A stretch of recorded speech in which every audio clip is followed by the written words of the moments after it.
Situated in the midst of numerous human activities, the English Channel is a busy seaway where human activities pose a range of challenges.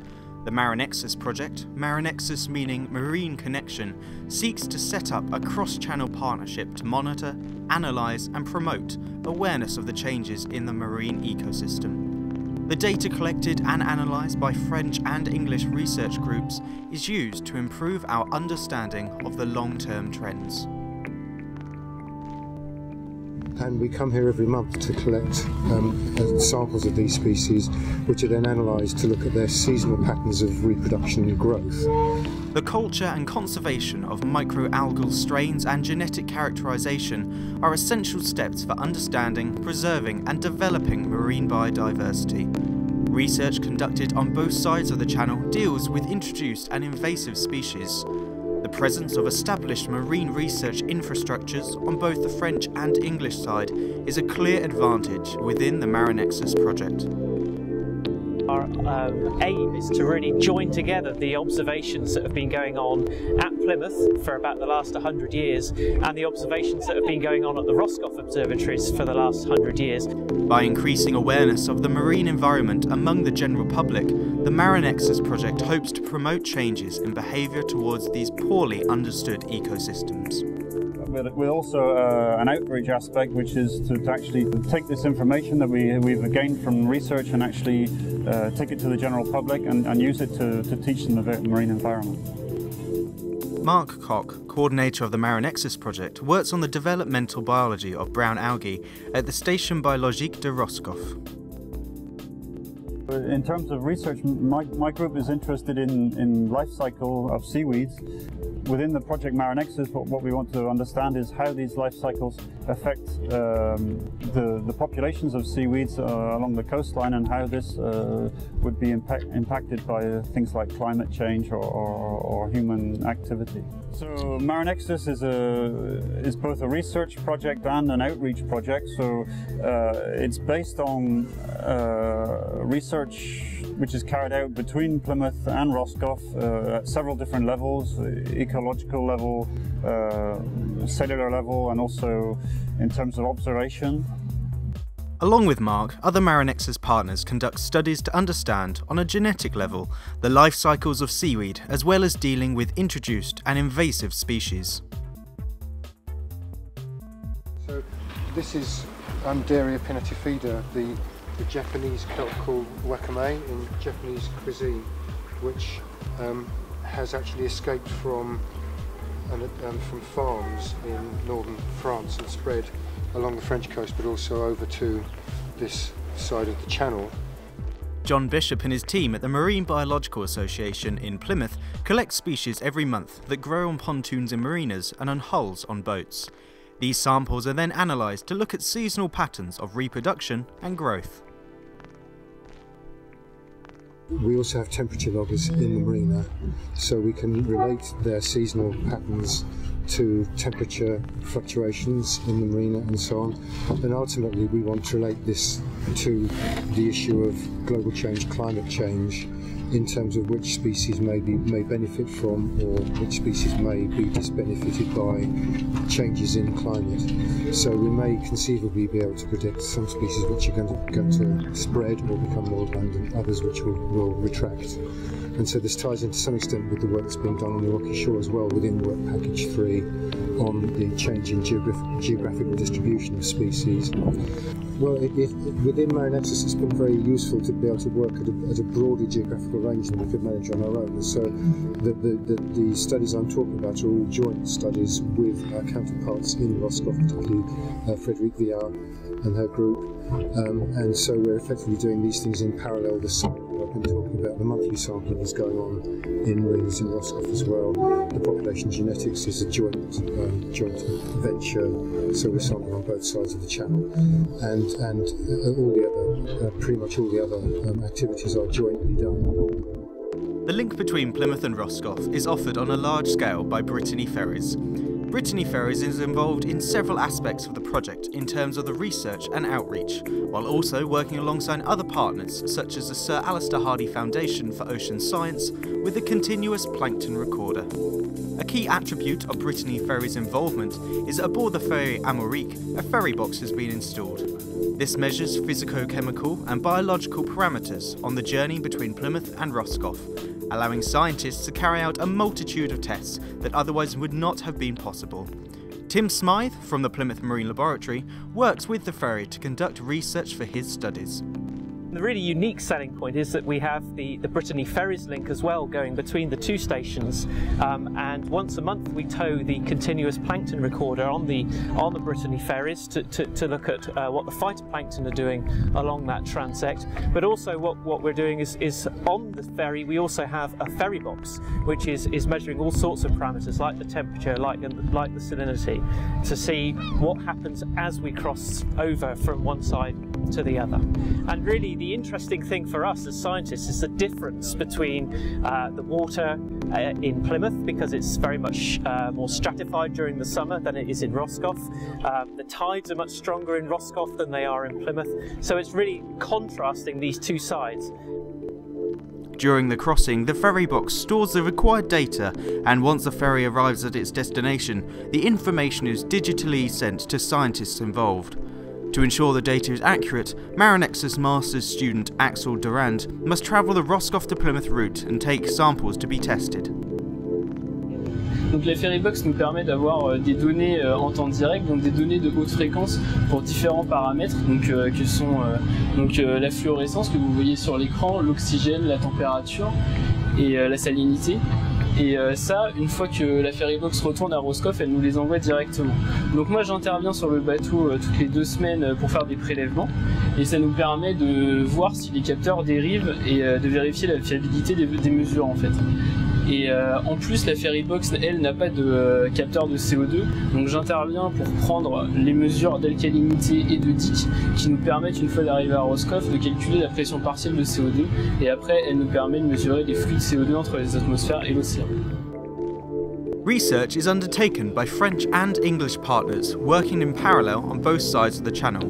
Laure Noal and her team from the Station Biologique de Roscoff compose ongoing studies.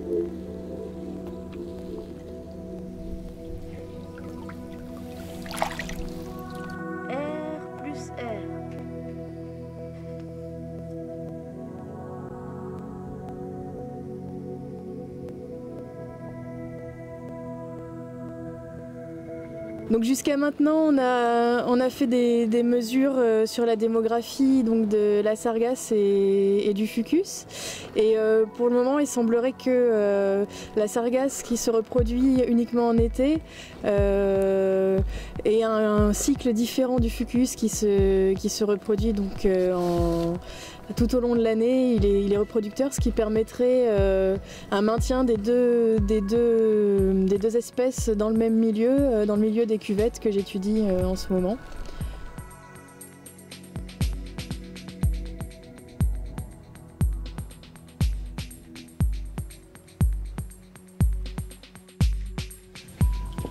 Donc on a un certain nombre d'algues qui sont marquées par des colliers en plastique, là, des fucus ou des sargasses.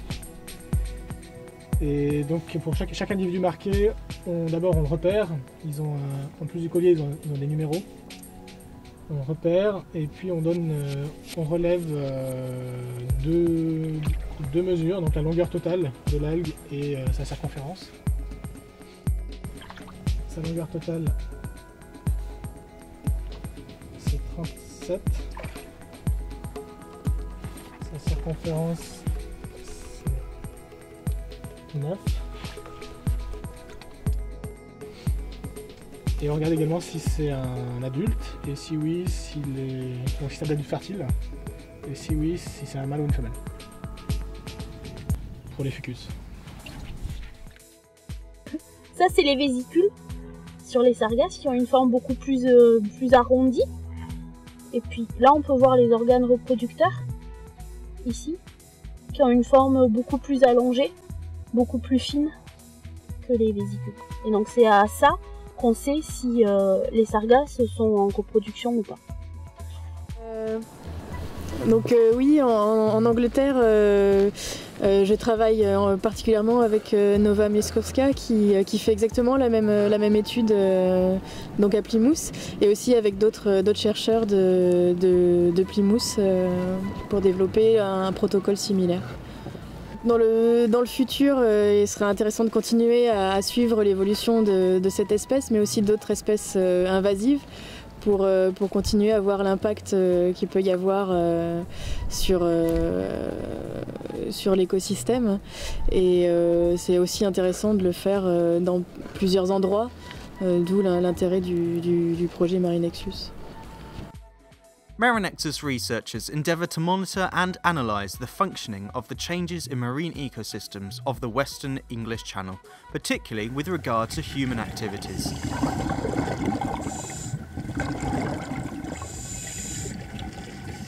Another important aspect of the Marinexus project is to promote public awareness of the changes occurring in the marine ecosystems and how these adapt to changes caused by human activities. The importance of this can impact many lives, and the activities organised by various outreach partners, such as the National Marine Aquarium in Plymouth and the Centre Découverte des Algues and the CNRS in Roscoff, bring awareness of the importance to protect the environment. Jack Sewell of the Marine Biological Association works with many members of the public and schools on projects that highlight the essential elements of the Marinexus project. There are different projects that we've been involved with through Marinexus. Basically involve getting the public and schools out on the shore and going to visit classrooms and talk to them about basically the marine environment and the work that's going on as part of Marinexus, so the work that the scientists are undertaking.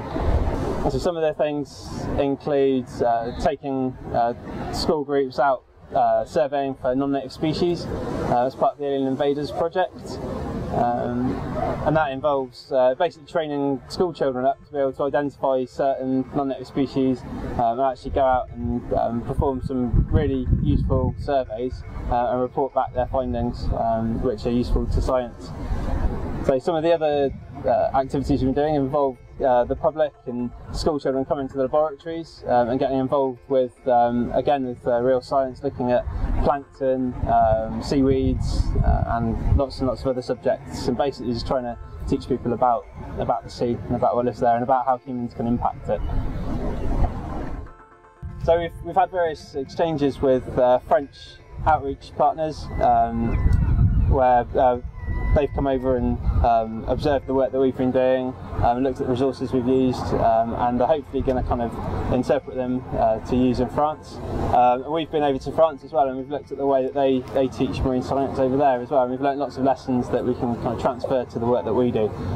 It's a really good opportunity to kind of see how other people teach about the marine environment and learn lots of really useful lessons to help us to kind of enthuse the public and school children about marine science. Well, I think there are several benefits of setting up a project of this type. For a long time there have been fairly informal interactions between research sites both in Plymouth and in Roscoff, but this has not been very structured so far, and this project has really allowed us to set up much stronger links between the two sites, which has been a very important aspect. And also in terms of communication, I think there's been a lot of exchanges between the French and the English side, and both sides have learned a lot, and it's really improved the communication aspects of the two sites. The long-term objective of the Marinexus project is to reduce human impact on the marine environment of the Western Channel by increasing awareness of the strengths and weaknesses of marine ecosystems. The development of a sustainable environmental policy for a marine area such as the Channel must be built on a sound scientific understanding of the ecosystems that are present in the Channel area. The aspects of the project which interest me the most are obviously the research, and I think that the project has had a huge impetus to interactions between Plymouth and Roscoff, and that's been important. But it's also taught us a lot about communication and outreach, and this is something which we were not involved in to the same extent before. For For the general public, the Marinexus project hopes to promote a cultural re-evaluation of this precious resource. The information that the project will provide to stakeholders, such as local government and government agencies and associations, will allow them to make informed decisions about projects or activities that may affect the marine environment. These could include, for example, coastal construction projects, water and energy resource management, and dealing with the polluting effects of the activities such as agriculture or manufacture.